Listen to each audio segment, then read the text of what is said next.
So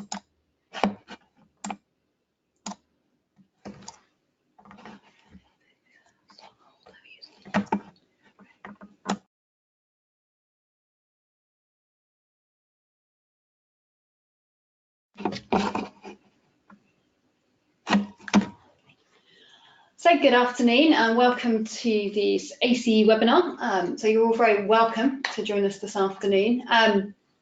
The title of the webinar today is what Project 13 means for consultants. So what we're going to be looking at in a bit more detail is the Infrastructure Client Group's initiative called Project 13 that's been running for a couple of years now, that they are picking up to try to revolutionise the relationship between themselves as the large infrastructure clients in the UK and their supply chain. So what we are aiming to do is to unpick a little bit of what that actually means for consultants.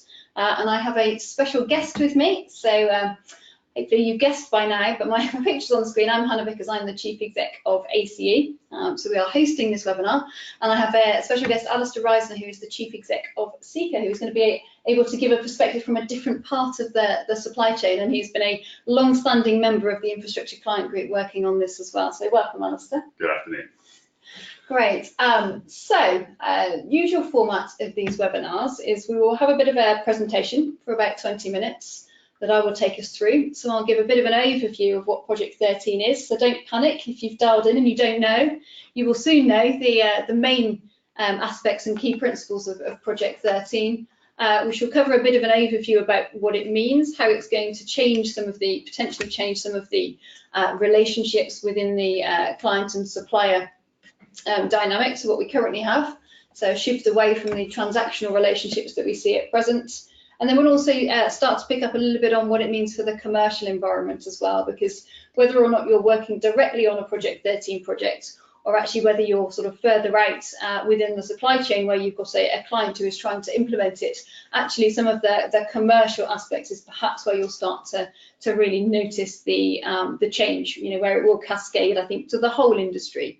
Although, like I said, initially at the moment, it's just being led by the major infrastructure projects. So that will take us about 20 minutes. And then so myself and Alistair will have a bit of a discussion on some of the main points. And you've also got the opportunity, if you see on your panel to the right of the webinar, you should be able to ask questions. So please start asking your questions. And what we will do is when we finish the presentation, we will pick up those that are already in the question pane and start to answer them for you. Hopefully, if we've got the answers, Alistair, I'm sure we will between us. Okay, so I think on that basis, I will get started and give us a bit of an overview of what Project 13 is. So Project 13 started about 3 years ago with the Infrastructure Client Group. I think that's quite an important concept because actually it's being led by the clients. So we know that that is one of the best ways to affect change in the industry is to have the clients leading and wanting to make a change themselves. So that's probably quite important in that we are actually going to start to see this come to fruition, hopefully, because it's got this commitment from the Infrastructure Client Group. In terms of what they were aiming to achieve with this, is actually starting to recognise really that there are some really good examples of projects like the London 2012 Olympics, where there was a more collaborative relationship between their clients and their supply chain, and actually they were trying to really sort of boil down all of the aspects and the principles of what made that relationship that much more productive and collaborative and less litigious, I guess, than what we've seen. So what they came up with was this sort of high-level summary, focusing on 3 areas with the sort of key principles really of what Project 13 is about. So actually as an initiative, this is what it is trying to embody and change with clients. So they're focused on 3 things. So they are having an increased focus on their customers as clients. So actually that's the sort of ultimate customers and users of the infrastructure. They wanted obviously to improve productivity, so that wouldn't be a surprise to anybody. That has been a long term challenge for the industry, but they recognised within this that they had a role as clients to enable the right sort of environment that would actually improve productivity of the sector as a whole. And then thirdly, which I think is quite important, is that they recognised that they wanted to have a sustainable industry, so an industry that was incentivized to invest in innovation and skills, and actually not be in a sort of short-term mindset and have to be forced into quite a transactional relationship. So those were the things they were trying to achieve. You can see on the screen they defined those in a number of different ways, most of which you might think, well, actually that is common sense, but I'm sure if you went down that list to the right, there aren't many of you that would sit there on a project and say, yes, we ticked every single one of those boxes. So I'd say, certainly what Project 13 is trying to do is kind of coalesce and bring together the best practice that is out there already into trying to, almost raise the average level of our infrastructure projects. I'll just pause at that point and give you a chance to have a look through. But like I said, there shouldn't be anything there that's a huge surprise, but it is just really trying to describe a system, which I'll come on to shortly, around how you could restructure the roles and the commercial relationships to achieve those things on the right. Again, please feel free to start asking your questions if you want to. So, what we'll move on to now are the roles that are described within the Project 13 methodology. Now, what this is, I guess it's important at this point to recognise that these aren't individual organisations. So what the ICG wanted to produce was something that could be used and adapted on different projects, on different programmes across infrastructure. Like I said, predominantly at the moment it will be used on major infrastructure projects. What they were trying to describe within that then was something that was suitably flexible, that actually, however your organisational structure worked, you could identify these roles, so it would work across both public and private sector clients and different types of supply chain relationships. So what they've got here are roles that they've defined that need to be carried out on a project. And what we'll move into in a minute is how those roles interact with each other. And I guess the interesting thing for consultancy firms is to start to understand with these new roles where the capabilities of your firm best sit. Okay, so that's, as we're going through, that's something to start to think about really. So there's 5 roles in total. The 3 we've got up on the screen are the asset owner. So again, this is it's about really trying to give them a more prominent role in how projects are delivered, actually getting them to kind of lead the enterprise rather than be a sort of second tier almost to the client. It might be a pop-up client in certain cases. So it was very much sort of recognising the importance of the asset owner, who would be basically taking over, leading, managing and operating the asset once it had been created. So strengthening the capability and the leadership and the governance around that role was identified as really important. The investor, so again, sort of recognising them as kind of crucial to the projects and the sort of ecosystem works, in particular because of the impact that funding and financial conditions can have on the project. So actually, if you are, say for example, completely separate with your capital funding to your revenue funding, that would have a very big impact on you trying to implement Project 13 methodology when you're trying to take that sort of long-term asset management approach to the assets that you're creating. So the investor was brought in as something which was actually quite crucial to this overarching enterprise. And the third role is a new one. And what's interesting here is that I think to date there's been a lot of discussion around the integrator, and actually that an assumption that is a single organisation, when actually, as I've said before, these are all roles, they are functions, they can be multiple organisations that are working together to deliver any one of these functions. The integrator function role is quite important because it starts to be the piece that actually weaves everything together and is almost the sort of internal enterprise programme management office, so to speak. So there's something in that that's important, I think, for us to recognise that it's unlikely to be a single company. It's much more likely to be a coalition, and almost perhaps where you might see something like the @One Alliance at Anglian Water, where you've got that sort of thing happening, which is a sort of virtual team that's created within the alliance. I think that is the vision that the infrastructure client group set out to describe when they sort of put an integrator role in. What I'm going to be unpicking in a bit more detail are the 2 that I think are relevant to consultants. The integrator is one of those, so we'll come back in a bit more detail. And obviously Alistair will be able to give us some really useful insights in terms of the conversations that are happening with the contractors in this space as well, because obviously they would, you'd think, be sort of key to the integrator role functioning effectively as well. So we'll pick up on that in a bit more detail.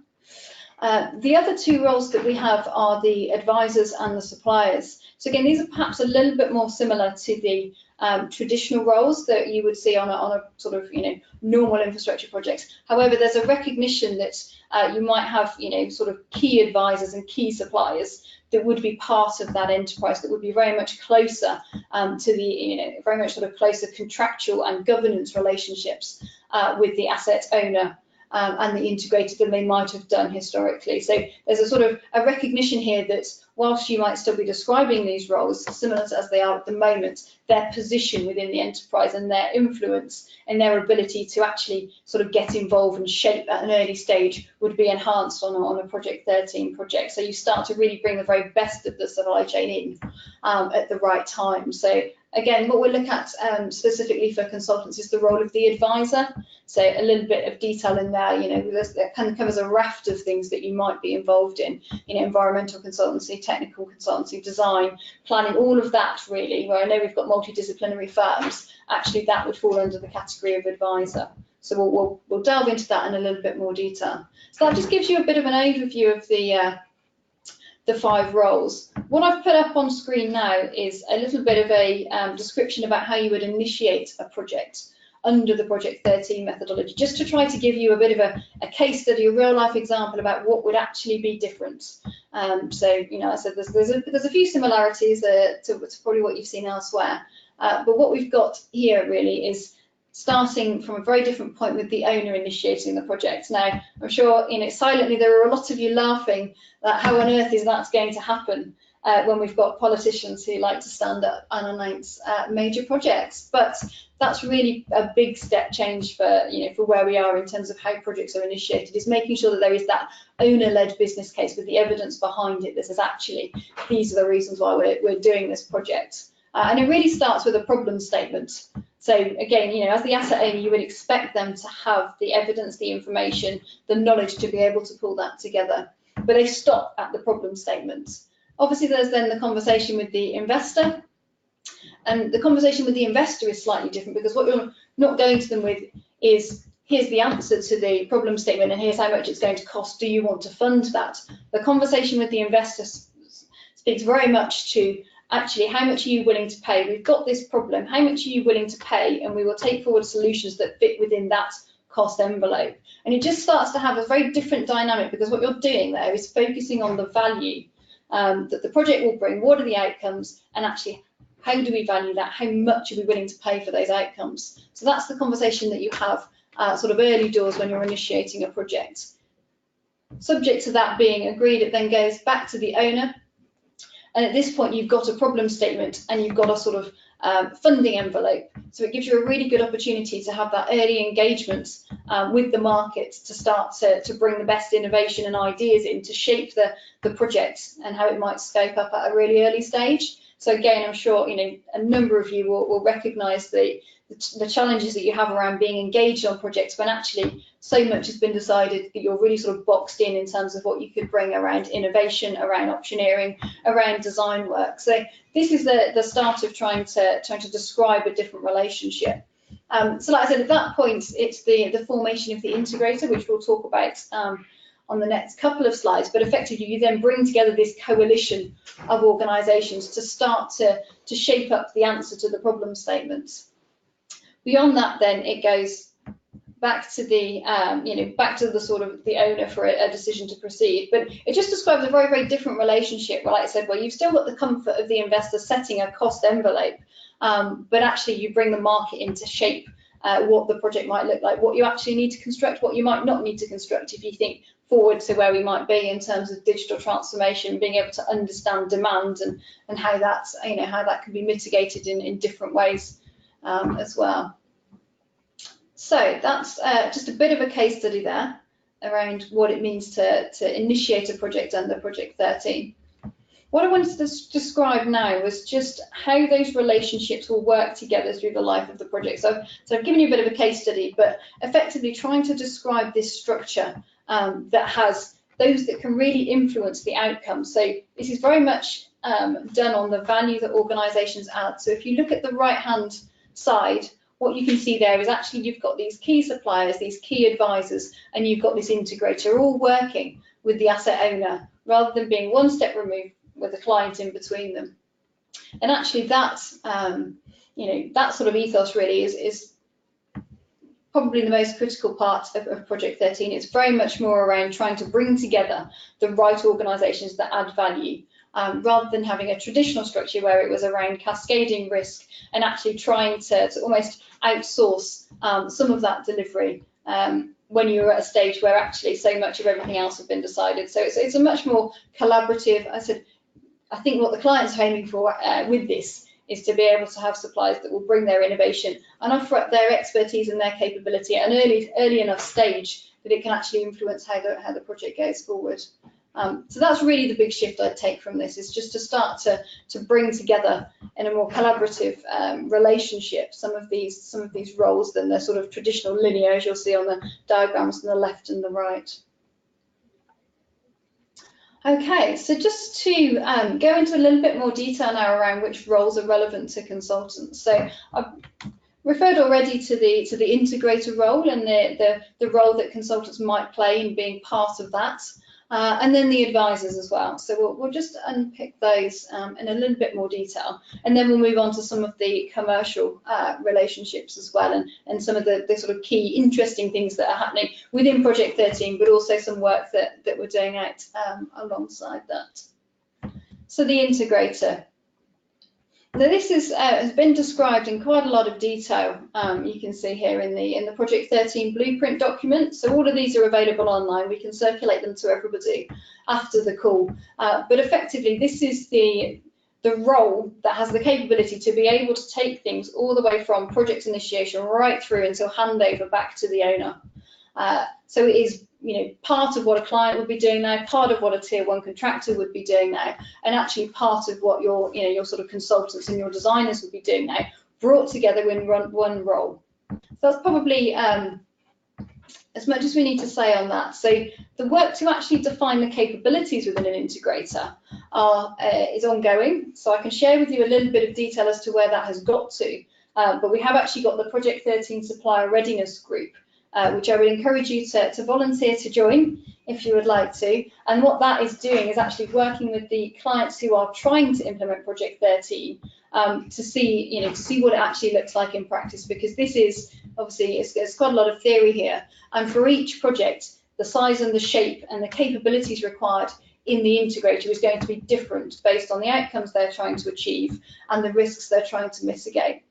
So just up on screen now is a bit of an indication of the sorts of things a client might be, an asset owner might be expecting an integrator organisation to do. So effectively, we've got three kind of headline capabilities that would be required, and within that, then you have these, actually, what are the disciplines, so to speak.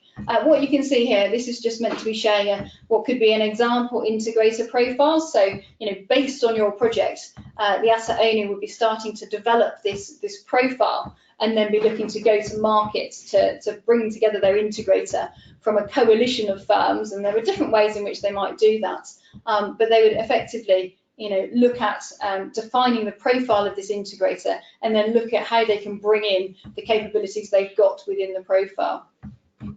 The other aspect they would look at would be, you can see on this slide, where some of them are greyed out and some of them are more orange.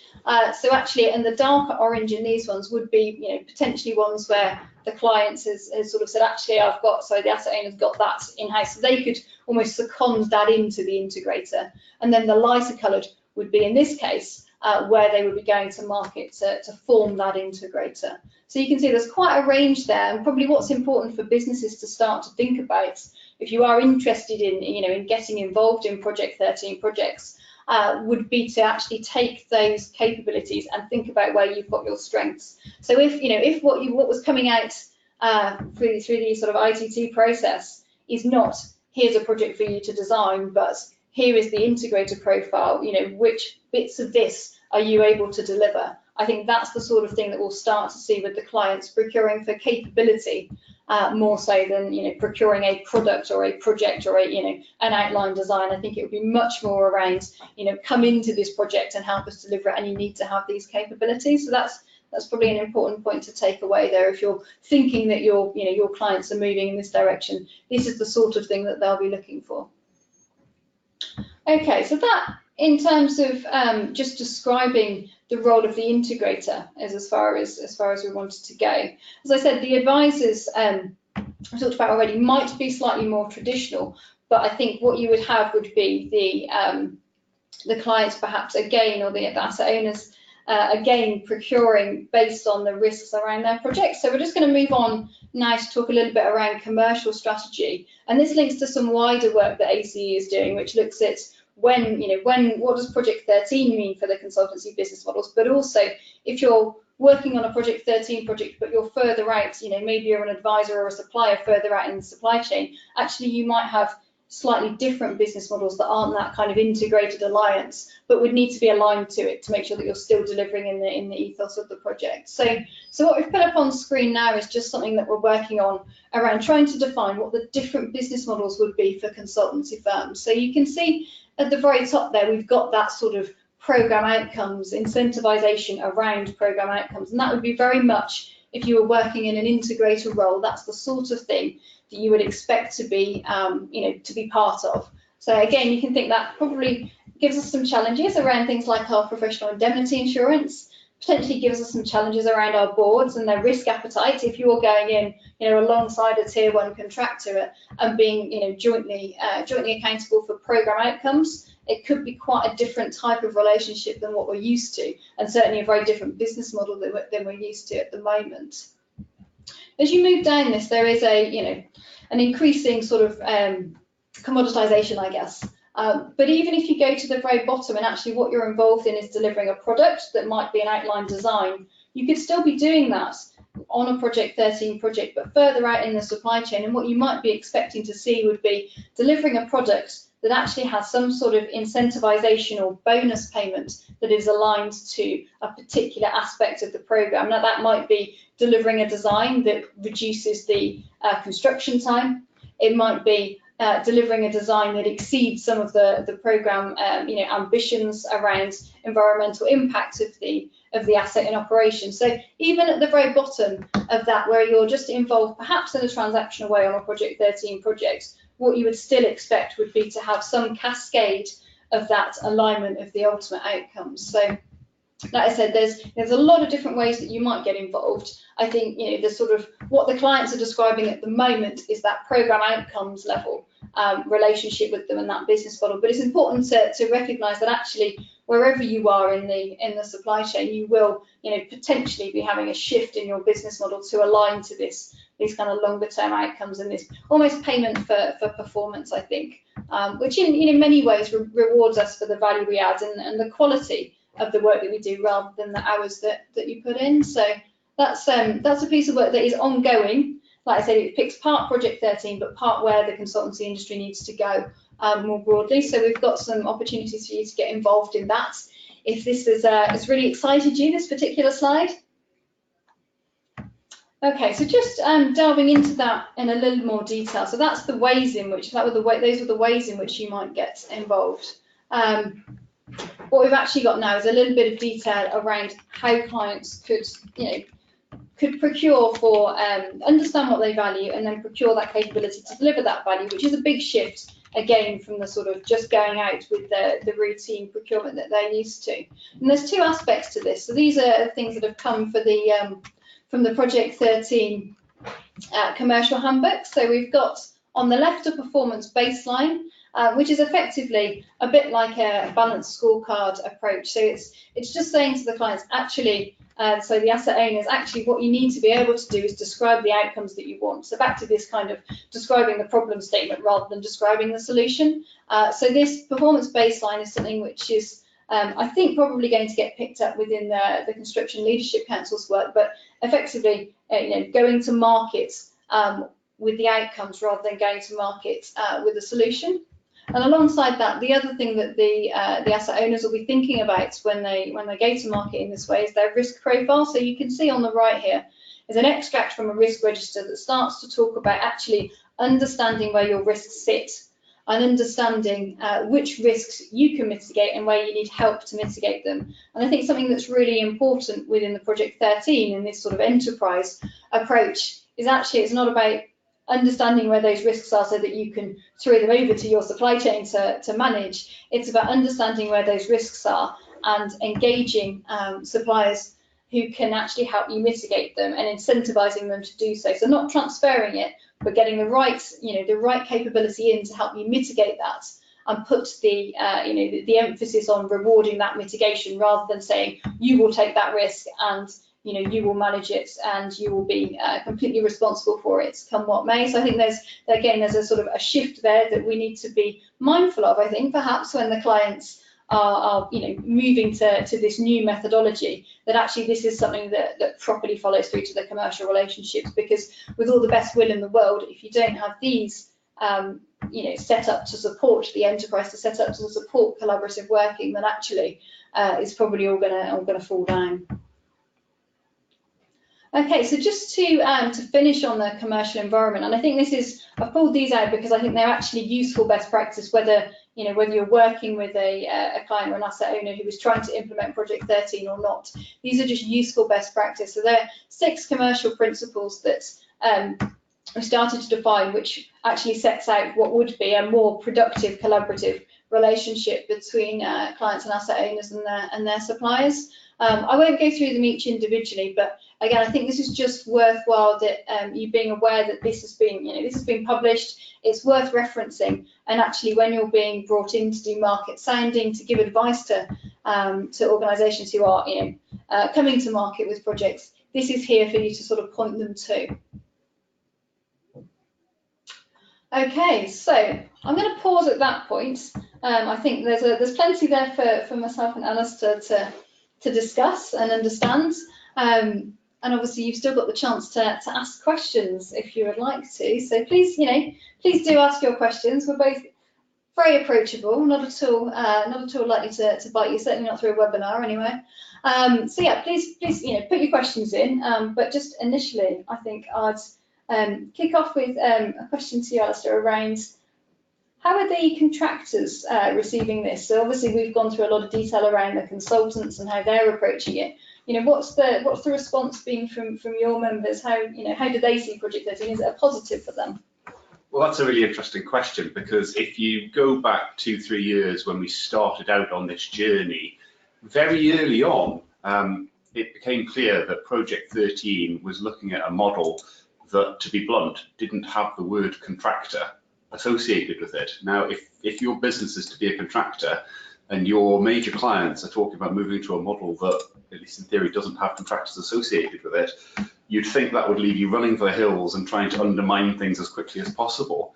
But I think the good element of Project 13 has been that because there has been an ongoing dialogue with the supply chain, including contractors, it's a recognition that it's not about doing away with contracting as a business model. It's about moving to that more sustainable business model.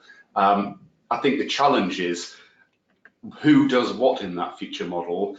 I think everyone, when we first had these discussions, had a clear idea of where they sat, and actually, strangely, as we've got further forward, where individual types of organisations sit is less clear. But I still think that most contractors that are looking at this at the moment see it as a huge opportunity to get away from some of the challenges that you only need to open the papers at the moment to see that are being experienced by organisations delivering across the whole of the construction industry. And when you look at the integrator disciplines that we had up there, I mean, to my mind, it looks as if there are things that you would sort of naturally, they have the contractors sort of having strong capability in those areas already, and there are others where you think actually, do you think what's the dilemma for them there? Is it that they develop, or is it that they partner? Or I just wonder how that, again, because it looks like what could be a hybrid of somewhere between our consultants and our contractors. And I think one of the big breakthrough moments for me with Project 13 was around this idea of answering the question, who is the integrator? Well, the integrator isn't a single organisation. It is a number of organisations. And I think as soon as people get that, then they do start to analyse, well, what are the functions and who's best placed? And it is its best organisation for a job. Currently, I think it's probably quite clear, because my members won't deliver some of the things in that schedule. ACE members will, and there's probably less crossover. I think what's going to be really interesting and dynamic over the next 5-10 years will organisations shift their business model to try and win more of that pie? I can see benefits to that, but actually I also think having the diversity of thought coming into a single organisation and each playing to their own strengths is probably, at least for the mid-term future, probably where we need to be. I just read all sorts of questions around industry integration, and not just with the sort of tier ones and the larger consultancies actually, because if you're almost seeking a partner for one of those, quite specific discipline, I think it starts to open up, some of the smaller firms actually who've got really niche but, in-depth capability in a certain area, being able to enter at a sort of a closer relationship to the asset owner and have more influence over how the program develops. So, if you think at the moment, I guess, around what we're having on Crossrail and some of the expertise that we might have on systems integration, actually, that could be a very small firm having quite a senior seat at the table. Do you think that's? Yeah, and I think this again comes back to the commercial model. This creates a commercial model where that can happen, whereas currently it's quite difficult for an organisation of that scale to have a place at the table. I do still think it's quite challenging because there's an upfront cost to being at the table early on.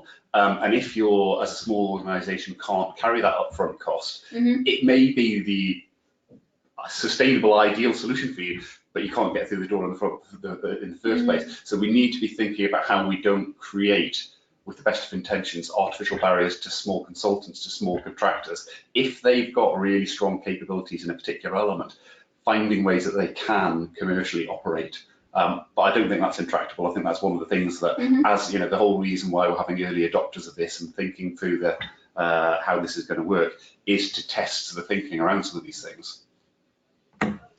Okay, so we've had a couple of questions. So I think there's something coming up around, I guess, expanding the business models and looking at whether, this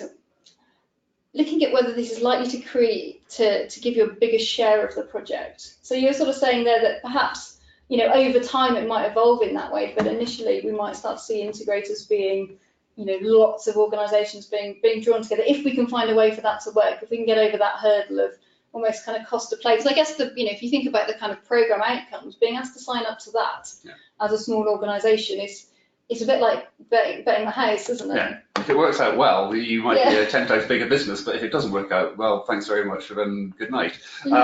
But what we also need to remember, one of the breakthroughs, is there is no big bang, we're suddenly going to be a Project 13 enterprise type organisation. This is going to be a change management process for our industry. So we will move towards this over time. So actually, again, some of these issues we'll be able to kick the tires on, test out, does it work, and allow to move forward in a way that we do. Nothing's going to change overnight to the point that it's difficult for existing traditionally structured organisations to play in that field. It's going to be a reasonably rapid but manageable process of change. That I think the key point is, organisations that want to go on the journey, there will be plenty of opportunities for them to play and potentially play a larger role over time as they evolve their businesses to match the need of the customer in this world. Okay, so something I've been toying with is what this might mean for new entrants, actually. So, we're talking about what it means for the existing market and how that might reshape. And something that is played on my mind is actually, does this create an opportunity for new entrants to come in, either with a specific capability or because they think they can scale up more quickly or more effectively than our existing consultants and contractors. And I guess what, where I'm reassured is that I think the relationship that our consultants and contractors currently have with their clients, it gives them a really good understanding. We actually know, we know the asset owners, we know what their asset base is like. And therefore, I think when you're bidding for that work and looking at that capability and helping to mitigate those risks, you've already got a sort of inherent understanding of those risks. You've probably been there and done it and seen all the times that it's not worked that well. So, I mean, to my mind, that is a strength. Even if you're procuring on a capability basis, you've probably got a lot more that you can bring to the table than maybe a new entrant, certainly coming in, wanting to come into a significant role at this stage. Do you think? Well, as both of us represent existing players in the market, I would be ill at ease about disagreeing. And I think there is that challenge about where industries change, and you can go back through research, and there's countless examples of industries changing and existing players being left behind by new entrants coming in and offering a better service. Is that a risk associated with this? Yes, but do I think the industry is in the right place to respond to this? Yes, as well. I think that we're not talking about fundamental technology change where someone's just bringing a completely different product into the market. We're talking about businesses doing what they already do, but doing it under a different commercial context in a way that's more sustainable. So I think, going back to my point from earlier, as long as people want to go there, I think those existing organisations that have an understanding of some of these functions are going to be better placed than an organisation coming in and saying, oh, I fancy a bit of that. I suppose the only counter argument to that will be is we do talk about this being a more sustainable model going forward, and one would assume that financially that would be a better place for organisations. That will create some market pressures for new entrants to come in purely on that basis. So I suppose what I'm saying, it's not free lunch. You do still have to do the hard work, but I think this is the existing supply chain in this sector are well placed to adapt and move towards a Project 13 enterprise model. Okay. So you're very quiet on questions. We still have the opportunity to have a discussion here. So excellent. We've had a question from Tom. Thank you very much, Tom. So does Project 13 require greater transparency on contractors and consultants' margins in the formation of enterprises, and are we ready for this? Do you want me to go? Yeah, you can go first. I think inevitably it does, because we're trying to get away from an adversarial model, and you can't have any of the drivers of adversarial behaviours. And it's clear that one of those drivers is, I think I'm being taken to the cleaners here by my partner. We're clearly moving away from that. I think there's other challenges about transparency. About, we're talking about capturing value and understanding value. Well, how do you do that, and what are the appropriate measures, and will we all trust each other that we're using those appropriate measures? So I suppose the answer is yes. Are we ready for this?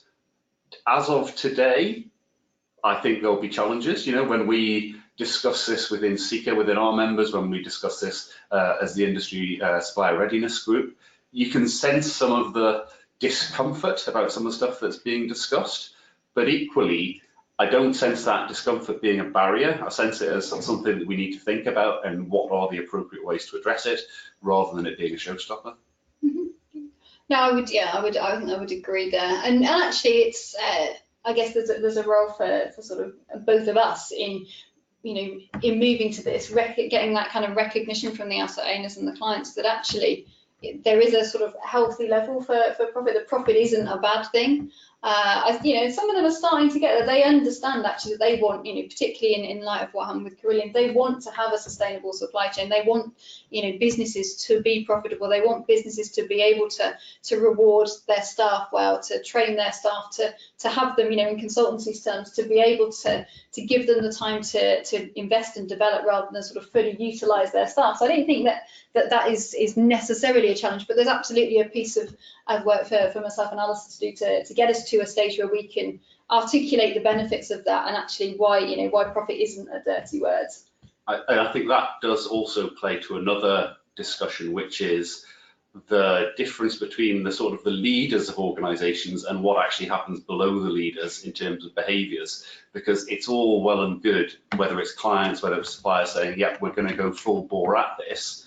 But if there are people within the organisation that are still sitting there thinking, I don't like this, it's not what I've always done, I do think my supplier's going to take me to the cleaners, that can very quickly degrade the trust that is required for this model to work. So a big part of the evolution is that in essence everyone puts down their swords and everyone does recognise that this is a different model, and I don't think we should underestimate how difficult that might be. No, I absolutely agree. And that's it. It probably goes to the root of how we're trained, how we're it's almost a retraining, a kind of re-chipping of some of those people. And I've not mentioned the P word, but dare I say, the procurement and the officials within that, which again, this will be very different to what they're currently used to doing for the vast majority of procurements, whether it is construction or whether it's something entirely different. It's probably done on a lowest cost basis. If you're buying paper clips for the government, that's probably how you do it. So there is a fundamental shift for them and how they are comfortable and able to engage in this process. So something I wanted to make sure that we'd had the chance to bring out on the call is the work of the Supplier Readiness Group.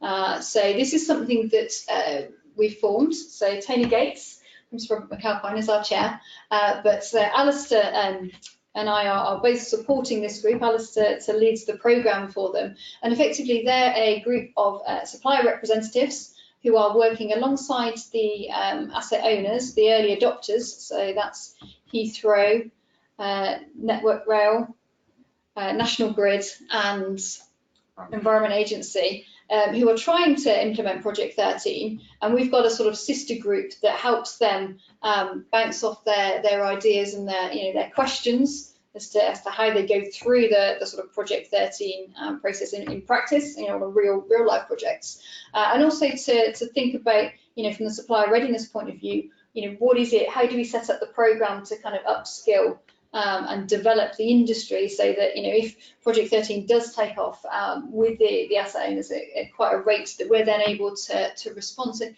you want to just say a few words about the kind of ambitions for that group, Alison? Because I know you've been doing a lot of the program. I mean, I go back to when Project 13 launched in May last year, and I felt at the time there was a lot of help available to the client side to say, Project 13 is coming, here's what you need to do. And I think that's understandable because they were being asked at that time to be early adopters. But to be blunt, to be an early adopter, they also had to have suppliers on board. And there wasn't that much support there. But I don't think we could turn around and go, well, you've got to help us. I think we had to do the self-help to say, well, as an industry, can we work together rather than all going off and doing our own thing, to bring together the thinking about what do we need to know? What are the challenges that we individually face as businesses? So the group's met 4 or 5 times now. We do have a plan of work. A big part of that in the early phase is going to be about awareness. Events like this today is about getting the message about what Project 13 is out. I know that if I go out to our regions and talk about Project 13, I'm not being rude, but you will still get a lot of blank faces, because unless you're engaging with an early adopter client, or unless you're sort of seeing some of the messages about this in the media, it may be that you're completely oblivious to the fact that Project 13 exists. So that early awareness is part of our function, but also I think we're now moving into providing some more structured training on some of the specific things that are different. So if we're talking about an integrator, can we start to put together some standardized training that helps people to understand some of the things that we've been talking about today? And what we really need from industry is the answer to the exam question, what don't you know? Which is a tricky question to answer, but it's if you're coming into this world, if you're seeing Project 13, what are the questions that you have for your own business that we can help you answer? Because I go back to that point, it's much better that we do it once as an industry than that each organisation tries to go and get the answers themselves and probably comes up with suboptimal answers because there's not that universality of knowledge. So we're very keen, particularly for ACE members, we'd like to see a few more of them represented on the supplier group. It's a friendly base. There's a good mix of suppliers, a good mix of contractors on there as well. And so we'd like to hear from you guys as to what you need to move forward in relation to Project 13. Right, thank you, Alistair. And just to reiterate Alistair's call, that actually we need to get a good balance on this supplier readiness group. It's quite contractor heavy, so Alistair's been more effective than I have at getting his members along. But the door is open. So that I said, if you are interested, please do make contact, because you can get involved and start to shape this going forward. Whether that's working with the early adopter client and asset owner organisations, or working on some of this industry-wide training and help shape that, because we really do need to make sure that's balanced for sort of firms of all sort of sizes and all views from their supply chain, I would guess. Yeah. Okay, so we're just coming to the end of the webinar now. I just want to know if anybody has got any last questions just before we wrap up and sort of close out with next steps. So we'll give you another couple of minutes for questions. Just in terms of the types of events and things that we've got going on sort of after this, I think we'll look at planning a sort of a few more webinars. We're also going to be doing some work with the early adopters over the summer, so there might be some interesting insights that are coming out of that in terms of how they're finding their sort of challenges and the issues they're coming up against when they actually implement this in practice. And then looking sort of towards the autumn, I think we'd be expecting to try to get into a position where we're able to, to do a little bit more of this development of the training and what that might look like. So those are the kind of the next steps effectively. Outside of Project 13, or I guess aligned to that, is the work that we're doing on the future of consultancy. So you can see up on the screen at the moment, there is there are a number of conferences, but also events. So we're going to start to really unpick those business models. So that includes the sort of Project 13 integrator level, but actually, there's a number of other 5 other business models that we will be looking at for consultancy firms, and what that means really in detail around what it might mean for your ownership structures, because you will need a different risk appetite potentially, or at least sign off to be able to go into some of these sort of program outcomes level relationships, but also look at what it means for professional indemnity insurance and the lawyers, because clearly if there's less litigation, there's less transactions and less falling out, so that's potentially a shrinking market for them. So we've got a bit of work to continue with over the next few months to be able to publish something on that around the middle of October. So we've got Project 13 going in parallel. We're very much in a supportive role there with the early adopters, but actually alongside that, we're looking at what does the future of consultancy look like, whether you're on a Project 13 project or not. Actually, how can we try to shift that aligned to a more sort of value-based approach in terms of how we're engaged and procured in future. Okay, so I think on that basis, we're probably just about ready to finish. Is there anything else that you wanted to add before we close on? No, just to reinforce that we do have those opportunities to join the Supplier Readiness Group, so please do contact Anna if you're keen to get involved. Okay, great. Thank you very much for your time, Anna. So thank you for our audience and for our questions. And this will be available online, so we can watch it again as many times as you like. But I hope it's been useful. Please feel free to give us some feedback, and have a great day. Thank you for tuning in.